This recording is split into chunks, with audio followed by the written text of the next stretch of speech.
Radio Sucesos 101.7 FM presenta Generación Responsable con María Gracia Acosta y la coproducción de Seminarium, un espacio para abordar y entender la transición energética en Ecuador y el mundo. Amigos, muy buenas tardes. Bienvenidos a Generación Responsable, producido por Radio Sucesos y Seminarium. Mientras el país atraviesa por situaciones complejas debido a los últimos sucesos provocados por catástrofes naturales y también complicaciones en lo político, además amenazas de movilizaciones, es nuestro deber hablar acerca de temas que tienen importancia e interés. Todo esto impacta en el país y por eso, con respecto a la situación y coyuntura de los ingresos y la atracción petrolera, hablaremos con nuestra primera invitada, Silvana Pastor, vicepresidenta administrativa financiera de Genteoil. Primero, quiero recordarles que este programa Generación Responsable llega gracias a Robalino, porque tu empresa se merece el más alto nivel de especialización para atender desde tus necesidades más simples a tus proyectos más complejos. En Robalino contamos con más de 90 abogados y 80 consultores altamente capacitados en una variedad de disciplinas para brindarte un servicio integral y a tu medida. Conoce más de nosotros y nuestros servicios en www.robalinolaw.com, LinkedIn Robalino y Consultores Robalino, Instagram Robalino Law. Si actualizas tus datos, recibirás información sobre trabajos programados en tu sector, valor pendiente de pago y factura electrónica a tu correo. Empresa Eléctrica Quito, la energía que te mueve. Ahora sí, quiero darle la bienvenida a Silvana Pastor. Silvana, gracias por acompañarnos en Generación Responsable. Gracias, María Gracia, a ustedes por la invitación. Silvana, quisiéramos empezar hablando acerca de todo el tema coyuntural. Según JP Morgan, el riesgo país llegó a 1.950 puntos, el peor número en lo que va a este gobierno.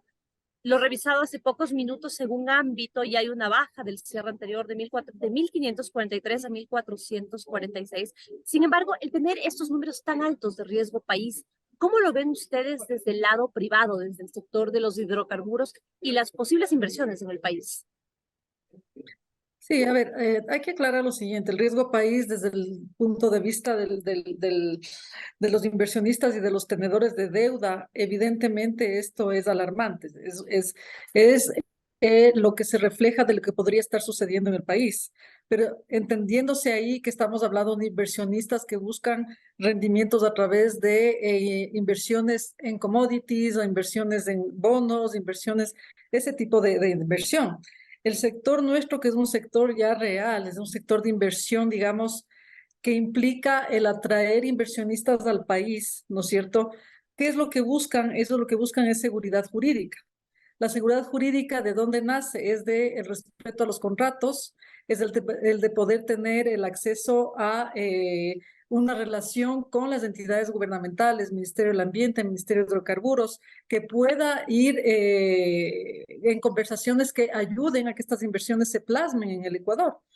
Los inversionistas que hoy estamos acá, ¿no es cierto? Las empresas operadoras petroleras que están en el país ya le están apostando al país y evidentemente no se basan mucho en el tema del índice del riesgo país, pero sí en cuál es la política hidrocarburífera que se está manejando, qué posibles proyectos están en pipeline se tienen para poder participar en nuevas licitaciones, ampliar los plazos de los contratos, poder renegociar condiciones y tarifas de los contratos. Es decir, eso es lo que las operadoras locales buscamos.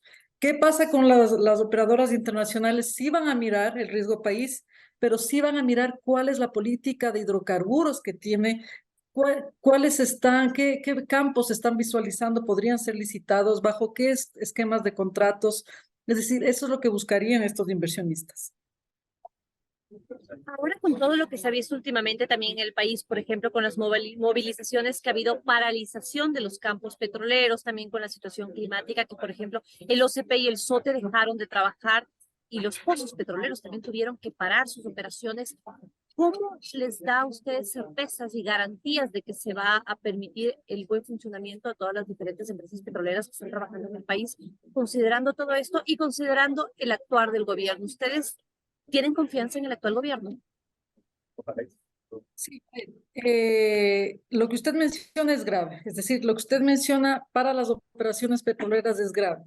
Cuando nosotros no tenemos garantía de que podemos entregarle al Estado para lo que nos han contratado, para lo que nos hemos venido, que es la extracción de crudo y entregarlo al Estado, por las condiciones climáticas que afectan un oleoducto y se separan las operaciones petroleras por 2 semanas, 3 semanas, 4 semanas, en su defecto hace 2 años, casi 2 meses.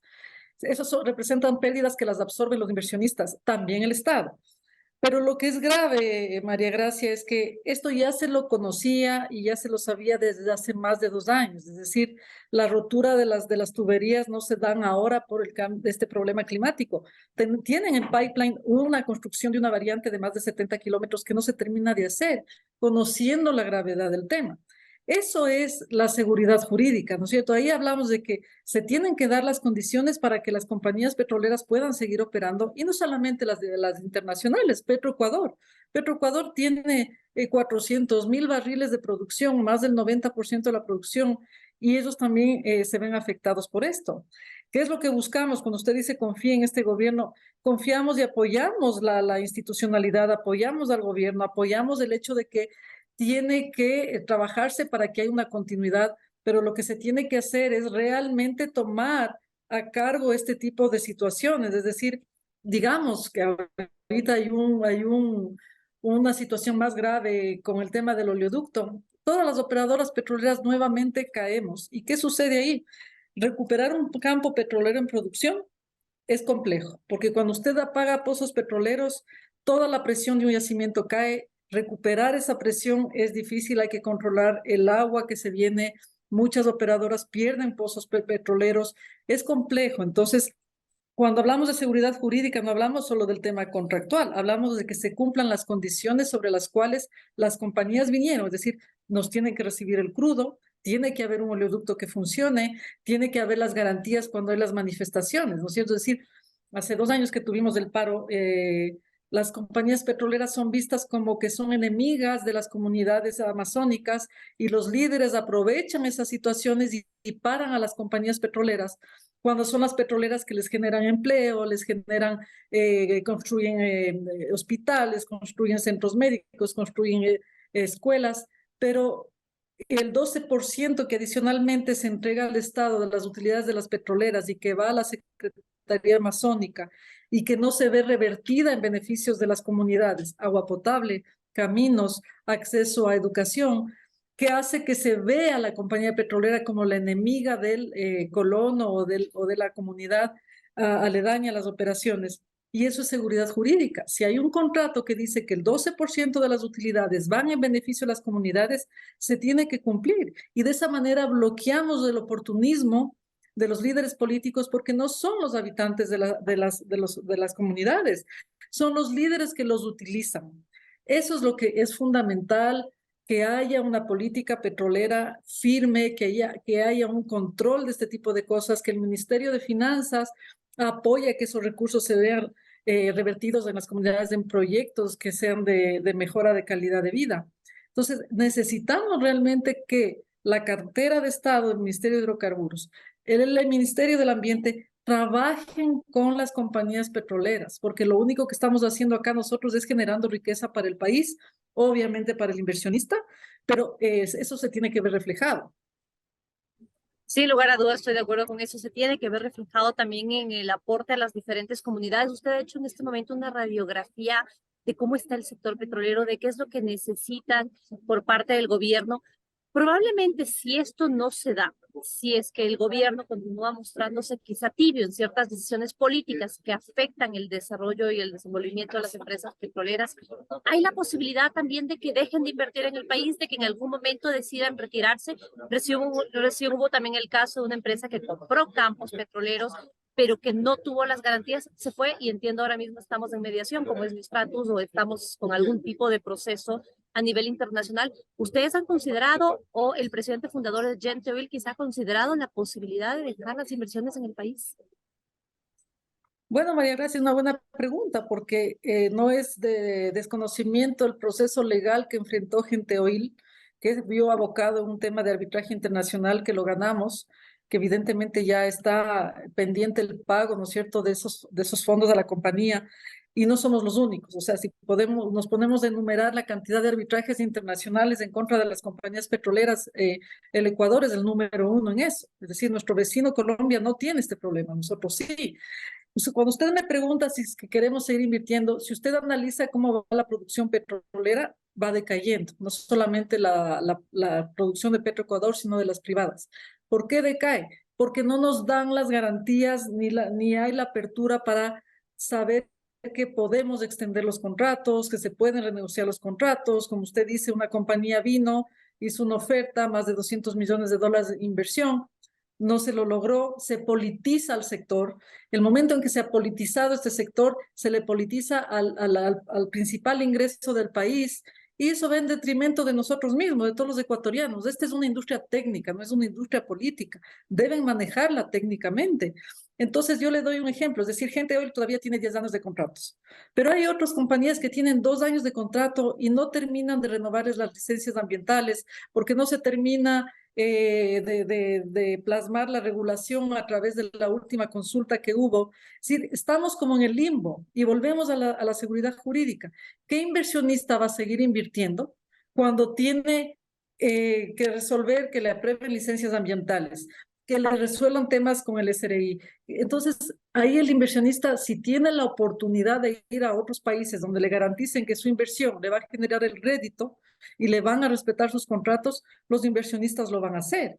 Usted habla de compañías grandes, está hablando de compañías como ENAP, que es la más grande petrolera chilena acá, producen más de 27,000 barriles diarios. Está hablando del campo 16, que se revirtió al Estado, 14,000 barriles, y eso no lo sacan a licitar. Cada vez la producción va a bajar más. Nosotros estamos produciendo cerca de 4,000 y estamos en espera del pago para poder incrementar a 10,000 barriles diarios. Es decir, usted tiene represado solo por el tema de licencias ambientales más de $300 millones en inversión que se podría hacer hoy.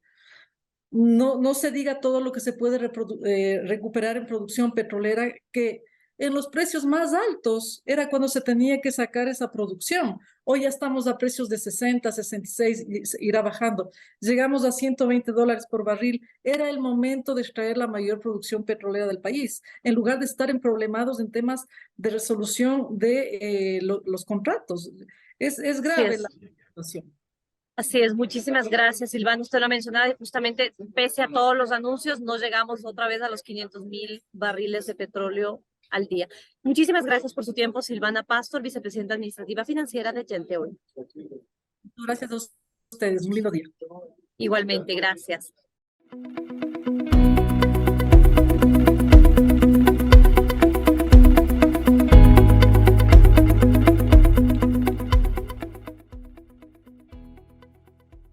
Seguimos en Generación Responsable y ahora quiero darle la bienvenida a nuestro segundo invitado, él es José Antonio Dávalos, viceministro de Ambiente. José Antonio, bienvenido, gracias por acompañarnos en Generación Responsable. ¿Cómo estás, María Gracia? Siempre un gusto poder estar contigo. Muchísimas gracias. José Antonio, empecemos por el tema de las licencias ambientales y demás. Justo nuestra anterior entrevistada hablaba del tema de licencias. Ella lo decía desde el punto de vista del sector hidrocarburífero. También quiero referirme al sector de la minería y en sí, ¿qué nomás tiene que ver con las licencias ambientales para entrar ya en el tema que nos compete? Pero explicamos qué son las licencias ambientales en esos sectores extractivos y qué es lo que permite la obtención de ellas. Bueno, para empezar, toda actividad humana te genera un impacto en el medio ambiente, absolutamente todo. El hecho de que tú y yo tengamos nuestra vida diaria común ya está generando un impacto. Nosotros analizamos ese impacto y hay ciertas actividades que tienen un alto impacto en el medio ambiente. Estas se someten a un proceso de licenciamiento ambiental, todas las que tengan un nivel alto de impacto en el medio ambiente. Para obtener esta licencia ambiental hay un procedimiento con tiempos que están reglados en nuestro Código Orgánico del Ambiente, y dentro de eso tienes un proceso que hasta hace poco era un proceso de participación ciudadana y ahora, a partir de una sentencia de la Corte de octubre del 2021, se convierte en una consulta ambiental con ciertas reglas que ha impuesto la Corte Constitucional.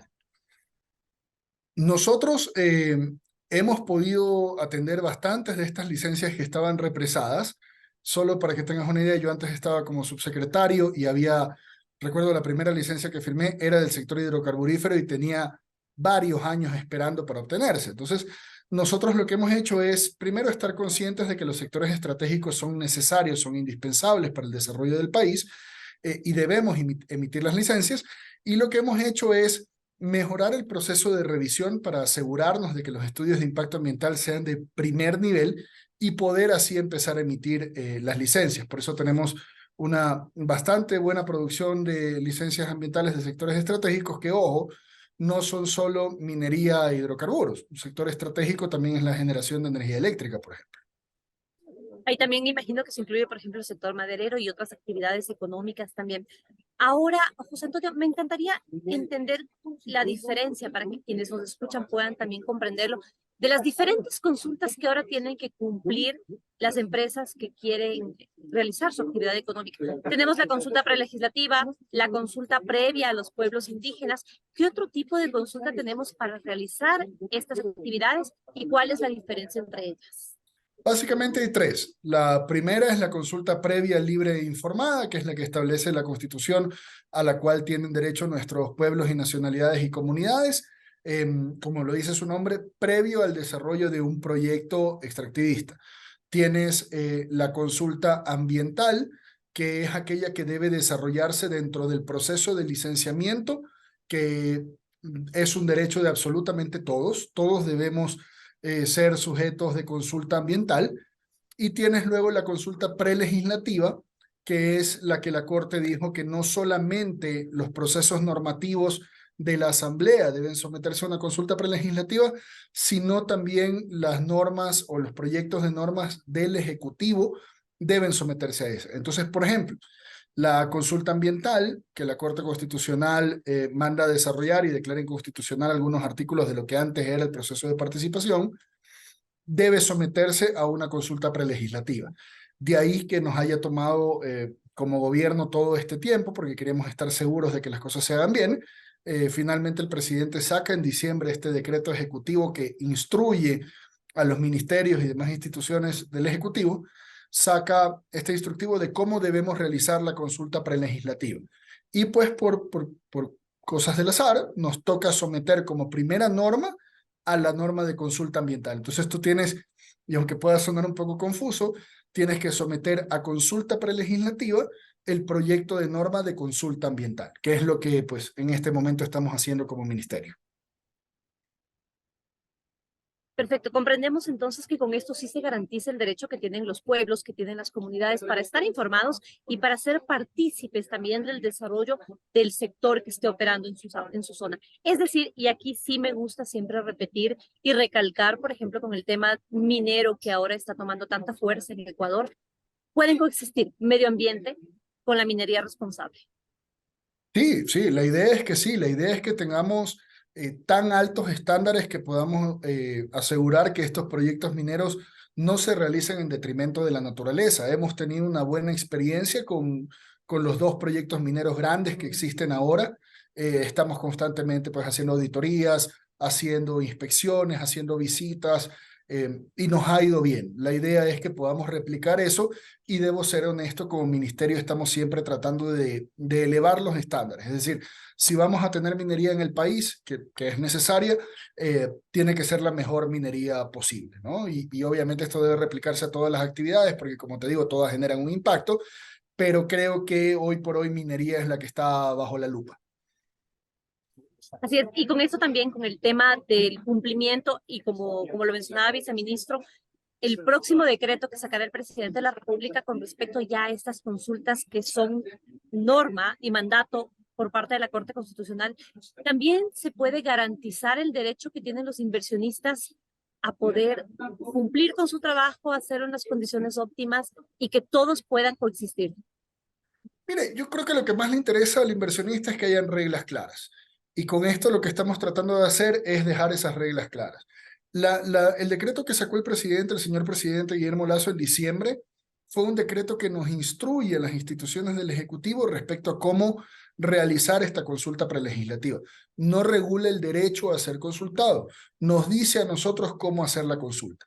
Y el decreto ejecutivo que saldrá como producto de esta consulta prelegislativa, lo que hace es acatar la orden de la Corte Constitucional, que es reformar el reglamento al Código Orgánico del Ambiente. Con eso, el inversionista va a poder tener las reglas claras, va a tener pautadas en una norma con alcance de reglamento, cuáles son los tiempos y cuál es el procedimiento para realizar la consulta ambiental. Y por otro lado, nosotros como ciudadanos y sobre todo los pueblos y nacionalidades van a poder tener claro cómo va a ser su rol de participación, en donde ya no solamente van a ser informados, sino también consultados. Es decir, no va a ser una conversación de una sola vía, sino que vamos a poder tener también la retroalimentación de parte de ellos respecto al estudio de impacto ambiental que se ha consultado.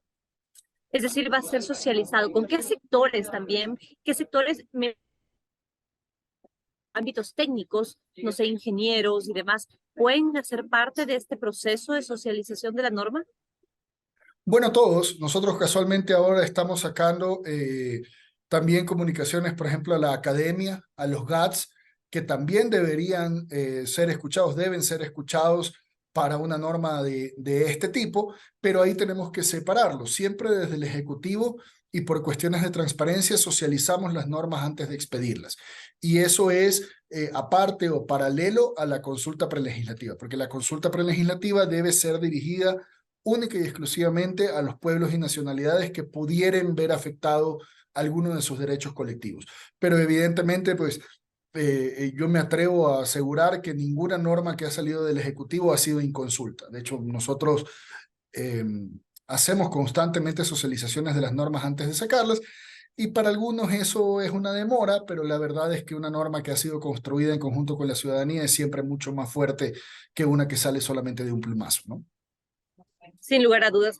Viceministro, estamos hablando acerca de los temas que tienen que ver con todos los sectores extractivos, con la importancia del tema minero, del tema del desarrollo hidrocarburífero y demás, pero no quisiera dejar de topar también cómo están manejando con todas las catástrofes naturales que hemos tenido en estos últimos días, con el crecimiento de ríos y demás, el ámbito del medio ambiente. ¿Qué es lo que ha pasado? ¿Ha habido daños también? Se va a hacer para precautelar esto? Yo entiendo que son cuestiones de la naturaleza finalmente, pero ¿qué trabajo está haciendo el Ministerio de Ambiente? Bueno, para hacer una solución inmediata, nosotros estamos brindando un acompañamiento técnico directo a los GATS en donde se han presentado los mayores problemas. Entendamos Chone, Pasaje, La Concordia. Hemos tenido ya reuniones con los representantes de los GATS y nos hemos puesto a las órdenes en cuanto a acompañamiento técnico, porque obviamente ahorita estamos en una emergencia en donde las comunidades que han sido afectadas son la prioridad de todos, y me refiero a Ejecutivo y a los GATS, y sin embargo hemos encontrado que la mejor manera de asegurar que no sea en detrimento de la naturaleza es involucrándonos. Entonces, hemos ofrecido todo el acompañamiento técnico, lo hemos estado haciendo bastante bien, casualmente ahora en la mañana lo conversábamos. Hay sitios en donde, por ejemplo, es necesario hacer un desasolve, que es básicamente la limpieza de canales y de ríos, no al nivel de un dragado, pero es necesario hacerse. Entonces, qué mejor que nosotros podamos acompañar, asegurarnos de que esto pueda realizarse en beneficio de la comunidad, pero no dañando o afectando el medio ambiente. Entendiendo entonces que todavía el riesgo está latente, que el clima sigue probablemente y seguirá dando problemas, conflictos. ¿Qué hacer también para limpiar estas zonas donde probablemente por la acumulación de materiales y cosas por el estilo pueda haber otro tipo de afectación a las comunidades? La primera medida y la medida inmediata es el desasolve. Tú sabes que cuando hay una crecida de los ríos, tiene su profundidad, y si empiezan a haber sedimentos, el agua necesita ir a algún sitio y se desborda. Entonces, lo primero es el desasolve, asegurarnos de que exista la profundidad necesaria en los ríos para el desfogue de agua. Y de ahí, pues, tenemos una serie de infraestructura que maneja la empresa pública del agua, de compuertas y de canales, que ha estado funcionando bien y que, gracias a Dios, no se vio afectado por el sismo del día sábado. Perfecto. Me queda muy claro entonces. Muchísimas gracias, viceministro, por darnos primero claridad y luz con respecto a todos estos procesos de consultas previas, consultas informadas, qué es lo que tiene que hacerse, y espero que también la ciudadanía, los medios de comunicación, todos podamos conocer de mejor manera de qué se trata para ver qué es lo que hace importante esta normativa. Sí, seguro. Tenemos que entender que ahora esto no puede verse con tintes políticos. Es realmente atender una necesidad que ha estado desatendida desde hace mucho por parte de o hacia nuestros pueblos y comunidades. Y es esa posibilidad de que ellos finalmente sean escuchados y puedan tener voz y voto respecto a las normativas que nosotros sacamos. Esa es la verdadera intención. Seguiremos conversando entonces con usted y con las autoridades de gobierno para poder explicar de mejor manera a medida que esto siga su curso y que también las diferentes empresas que se encuentran en los sectores y las comunidades empiecen a trabajar. Gracias, viceministro, por su tiempo. Un placer, María Gracia. Estamos siempre a las órdenes. Muy gentil. Una feliz tarde. Gracias. Igualmente. Robalino te brinda una variedad de servicios, incluyendo asesoría contable, financiera, consultoría para tu cumplimiento tributario y acompañamiento legal a nivel nacional e internacional. Nuestros servicios de CPA Consultores Robalino y nuestra línea de Business Process Outsourcing están hechos para darte el acompañamiento que necesitas. Conoce más de nosotros y nuestros servicios en www.robalinolaw.com. LinkedIn, Robalino y CPA Consultores Robalino. Instagram, Robalino Law. Recuerda, en la empresa eléctrica Quito dejaremos de entregar las facturas físicas. Actualiza tus datos en nuestra página web y accede a los beneficios que te otorgamos. Empresa eléctrica Quito, la energía que te mueve. Amigos, y aquí concluimos Generación Responsable, un nuevo programa más hablando de la situación que requerimos para la transición energética y cómo estamos actualmente en el país con respecto al tema hidrocarburífero, minero y qué pasa también en materia ambiental. Así que los esperamos el próximo martes con más temas. Una feliz tarde para todos.